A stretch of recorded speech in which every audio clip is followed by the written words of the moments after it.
します。でこれを一旦湯飲みに入れます。茶葉を包品の中に入れます。でこちらのお湯の温度がだいたい60度ぐらいに下がったら包品の中に入れていきます。そしたら蓋をして湯飲みに少しずつ注いでいきます。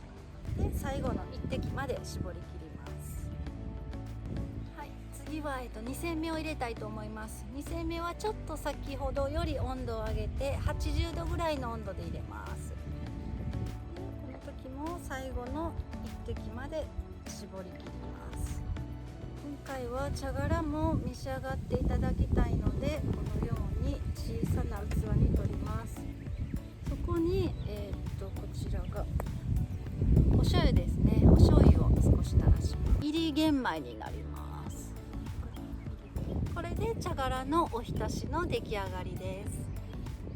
これからの季節とても暑くなるので、こういうポットに茶葉を入れて水出し茶としても美味しく出ます。これはだいたい1リットルのお水に茶葉をだいたい 8g ぐらい入れてます。ちょっと濃いめに作る方が美味しいと思います。